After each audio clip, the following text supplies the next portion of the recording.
Hello students, YouTube channel Sanskrit study में आप सभी का स्वागत है। आज हम 7th क्लास की संस्कृत की बुक का पंचम पाठ पंडिता रमाबाई हिंदी में समझेंगे। चैप्टर शुरू करने से पहले हम लोग एक बार शब्दार्थ देख लेते हैं, क्योंकि जब तक आप लोगों को शब्दार्थ नहीं समझ में आएंगे तब तक आप लोग चैप्टर नहीं समझ सकते हो। शब्दार्थ मीन्स मीनिंग। परित्यज्य छोड़कर, अध्यापयत पढ़ाया, प्रतारणम ताड़ना, असहत सहन किया, स्वमातु अपनी माता से, विपन्न निर्धन, दुर्भिक्ष पीड़िता अकाल पीड़ित, द्विंगता मृत्यु को प्राप्त हो गए, उपाधिभ्याम उपाधियों से, प्रारब्धवती आरंभ किया, सार्धेक वर्षात 1.5 वर्ष, प्रत्यागच्छत लौट आई, अर्थ संचयम धन संचय, प्रत्यागत्य लौटकर, मुद्रणम छपाई, टंकणम टंकण मीन्स टाइपिंग वाला जो काम होता है वो, निराश्रिता बेसहारा, याप्यंती बिताते हैं या बिताती है, अवदानम योगदान। ये होगा शब्दार्थ। अब हम शुरू करते हैं चैप्टर। ये चैप्टर जो है पंचम पाठ पंडिता रमाबाई, यह एक महिला के बारे में है जो खुद पहले पढ़ी और उसके बाद उन्होंने स्त्रियों के लिए, महिलाओं के लिए कई काम किए। उन्होंने अपना पूरा जीवन जो है वो महिलाओं के लिए सौंप दिया था, क्योंकि उनके साथ और उनके माता पिता के साथ कई अत्याचार हुए थे और इसलिए उन्होंने इन चीज़ों से सीख लेकर महिलाओं के बारे में कुछ करने का सोचा और उन्होंने अपना पूरा जीवन जो है वो महिलाओं को अर्पित कर दिया था। अब हम शुरू करते हैं चैप्टर। स्त्री शिक्षा क्षेत्रे अग्रगण्या पंडिता रमाबाई 1858 तमे ख्रिस्ताब्दे जन्म अलभैत। स्त्री शिक्षा के क्षेत्र में अग्रगण्या मीन्स आगे रहने वाली पंडिता रमाबाई का 1858 ईस्वी में जन्म हुआ। स्त्री शिक्षा के क्षेत्र में आगे रहने वाली पंडिता रमाबाई का 1858 ईस्वी में जन्म हुआ। तस्याः पिता अनंत शास्त्री डोंगरे, माता च लक्ष्मीबाई आस्ता। उनके पिता अनंत शास्त्री डोंगरे और माता लक्ष्मीबाई थे। तस्मिन् काले स्त्री शिक्षायाः स्थितः चिंतनीया आसीत्। उस काल में, मतलब जब उनका जन्म हुआ था उस समय की बात है, उस काल में स्त्री शिक्षा की स्थिति जो थी वो चिंतनीय थी, मतलब महिलाओं को पढ़ाया नहीं जाता था। स्त्रीणां कृते संस्कृत शिक्षणं प्रायः प्रचलितं नासीत्। और स्त्रियों के लिए, महिलाओं के लिए संस्कृत शिक्षा का प्रायः प्रचलन नहीं था, मतलब महिलाओं के लिए को पढ़ाया भी नहीं जाता था और संस्कृत तो उन्हें बिल्कुल पढ़ाई नहीं जाती थी। किंतु डोंगरे रूढ़िबद्धां धारणां परित्यज्य स्वपत्नीं संस्कृत मध्यापयत। किंतु जो डोंगरे मतलब रमाबाई के जो पिताजी थे, उन्होंने रूढ़िबद्धां मतलब जो पुराने प्राचीन समय से जो चीज़ें चली आ रही है उन विचारों को तोड़ना, उन धारणाओं को तोड़ना। रूढ़िबद्धां धारणा, उन विचारों को जो पुराने समय से धारणा चली आ रही थी कि महिलाओं को पढ़ाना नहीं है, महिलाओं को संस्कृत नहीं पढ़ाना, इस विचारधारा को परित्यज्य मीन्स छोड़कर, स्वपत्नी मीन्स अपनी पत्नी को संस्कृत का अध्ययन कराया। एतदर्थं सह समाजस्य प्रतारणम अपि असहत।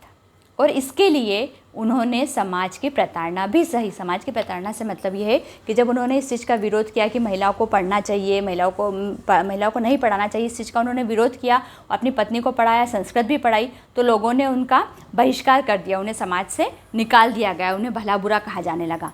अनंतरम रमा अपि स्वमातु संस्कृत शिक्षा प्राप्तवती। इसके बाद रमा ने भी अपनी माता से संस्कृत की शिक्षा प्राप्त की। कालक्रमेण रमायाः पिता विपन्नः सज्जातः। कुछ समय के बाद जो रमा के पिता थे वो गरीब हो गए। तस्याः पितरो ज्येष्ठा भगिनी च दुर्भिक्ष पीड़िता द्विंगता।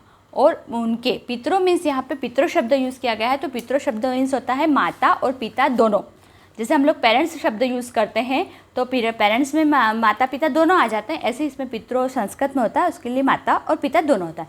तो उनके माता पिता और ज्येष्ठ मीन्स बड़ी बहन, जो उनकी बड़ी बहन थी वो दुर्भिक्ष पीड़िता दुर्भिक्ष पीड़िता में जहाँ वो रह रहे थे वहाँ पे अकाल पड़ गया, मतलब वो गरीब हो गए थे, उनके पास पैसा नहीं थे, तो वहाँ पे अकाल पड़ गया। तो अकाल के कारण उनकी द्विंगता में मृत्यु हो गई, उनके माता पिता की और उनकी बहन की अकाल के कारण मृत्यु हो गई। तदंतरम रमा स्व ज्येष्ठ भ्राता सह पदभ्याम समग्रम भारतम अभ्रमण। उसके बाद रमा ने अपने बड़े भाई के साथ पैदल पूरे भारत की यात्रा की। भ्रमण क्रमे सा कोलकाता प्राप्ता, और घूमते हुए वे कहाँ पहुँची? कोलकाता पहुँच गई। संस्कृत वेदुषेण सा तत्र पंडिता सरस्वती चेती उपाधियां विभूषिता।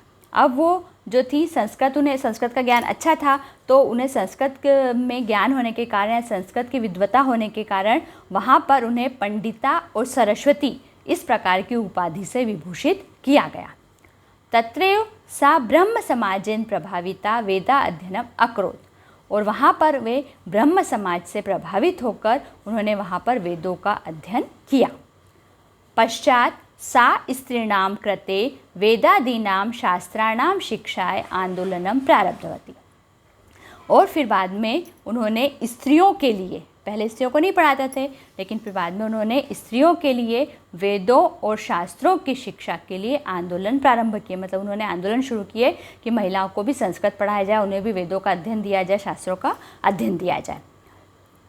1880 1880 तमे ख्रीष्टाब्दे सा विपिन बिहारी दासेन सह बांकीपुर न्यायालय विवाहम अकरोत्। 1880 ईस्वी में उन्होंने विपिन बिहारी दास के साथ बांकीपुर न्यायालय मीन्स कोर्ट में, बांकीपुर जगह का नाम है, बांकीपुर कोर्ट में या न्यायालय में विवाह किया। उनके पति का नाम था विपिन बिहारी दास। सार्धेक वर्षात् अनंतरम तस्या पति द्विंगत, और करीब 1.5 वर्ष के बाद उनके पति का भी निधन हो गया। तदंतरम सा पुत्र्या मनोरमया सह जन्मभूमि महाराष्ट्रम प्रत्यागच्छत। उसके बाद वह अपनी पुत्री मनोरमा के साथ अपनी जन्मभूमि महाराष्ट्र वापस लौटकर आ गई। नारीणाम सम्मानाय शिक्षाय च सा स्वकीयम जीवनम अर्पितवती। नारियों के सम्मान और शिक्षा के लिए उन्होंने अपना पूरा जीवन अर्पित कर दिया। हंटर शिक्षा आयोगस्य समक्षम नारी शिक्षा विषय सा स्वमतम प्रस्तुतवती। हंटर शिक्षा आयोग मतलब ये एक एनजीओ का नाम है। हंटर शिक्षा आयोग के समक्ष नारी शिक्षा के विषय में उन्होंने अपने मत प्रस्तुत किए। मतलब उनके जो विचार थे कि महिलाओं को पढ़ाना चाहिए, ये विचार उन्होंने इस एनजीओ के सामने अपने मत प्रस्तुत किए। सा उच्च शिक्षार्थम इंग्लैंड देशम गतवती, और वे उच्च शिक्षा के लिए इंग्लैंड देश गई। तत्र ईसाई धर्म से स्त्री विषय के उत्तम विचारे प्रभाविता जाता, और वहाँ पर ईसाई धर्म के स्त्री विषयों के संबंध में जो उनके विचार थे, उत्तम विचार थे, वे उससे प्रभावित हुई। इंग्लैंड देशात रमाबाई अमेरिका देशम अगच्छत। इंग्लैंड देश से रमाबाई अमेरिका देश गई। तत्र सा भारतस्य विधवा स्त्रीणां सहायतार्थम अर्थ संचयम अकरोत्। वहाँ पर मीन्स अमेरिका में, वहाँ पर उन्होंने भारत की विधवा स्त्रियों की सहायता के लिए अर्थ संचय में पैसे धन इकट्ठा किया। भारतम प्रत्यागत्य, भारत वापस लौटकर मुंबई नगरे सा शारदा सदनम अस्थापित, और भारत जब वो वापस आई तो भारत आकर उन्होंने मुंबई नगर में शारदा सदनम की स्थापना की। अस्मिन् आश्रमे निस्सहायाः स्त्रियः निवसन्ति स्म, और इस आश्रम में बेसहारा स्त्रियां रहती थीं। तत्र स्त्रियः मुद्रण टंकण काष्ठ कलादीनाच प्रशिक्षणमपि लभन्ते स्म, और जब उस आश्रम में रहती थी तो वहाँ पर स्त्रियों को, महिलाओं को मुद्रण मीन्स प्रिंटिंग का काम, प्रिंट करने का काम, टंकण मीन्स टाइपिंग का काम, और काष्ठ कलादीनाच मीन्स लकड़ियों से चीज़ें बनाने का काम, इन चीज़ों का प्रशिक्षण दिया जाता था। परम इदम सदनम पुणे नगरे स्थानांतरितम जातम, फिर इस सदन को पूना नगर में स्थानांतरित किया गया। मतलब जो पहले मुंबई में शारदा सदन की स्थापना की थी, इसको फिर पूना नगर में इसका स्थानांतरण किया गया। ततः पुणे नगरस्य समीपे केटगांव स्थाने मुक्ति मिशन नाम संस्थानम तया स्थापितम, और इसे पूना नगर के भी पास में केटगांव नामक जगह पर इसका नाम बदलकर मुक्ति मिशन नामक संस्थान से इसको स्थापित किया गया। अत्र अधुना अपि निराश्रिताः, यहाँ आज भी बेसहारा स्त्रियां ससम्मानपूर्वक अपना जीवन बिताती हैं। 1922 तमे ख्रीष्टाब्दे रमाबाई महोदयाः निधनम् अभवत्। 1922 ईस्वी में रमाबाई महोदया का निधन हो गया। सा देश विदेशानां अनेकासु भाषासु निपुणा आसीत्। वह देश विदेश की अनेक भाषाओं में निपुण थी, मतलब वह अलग अलग जगहों पे घूमी थी, तो वह जहाँ भी जाती थी वहाँ पे वो उन देश की विदेश की भाषा सीख जाती थी। समाज सेवायाः अतिरिक्तं लेखन क्षेत्रे अपि तस्याः महत्वपूर्णम् अवदानम् अस्ति। समाज सेवा के अतिरिक्त लेखन क्षेत्र में भी इनका महत्वपूर्ण योगदान है। स्त्री धर्मनीति हाई कास्ट हिंदू विमेन इति तस्याः प्रसिद्ध रचनाद्वयं वर्तते। स्त्री धर्मनीति और हाई कास्ट हिंदू विमेन, इनकी दो प्रसिद्ध रचनाएं, मतलब ये दो पुस्तकें इन्होंने लिखी है, ये बहुत अधिक फेमस है, प्रसिद्ध है। ये हो गया हमारा चैप्टर कंप्लीट। आशा करती हूँ आप सभी को समझ में आया होगा। Please like, share and subscribe my channel. Thank you very much.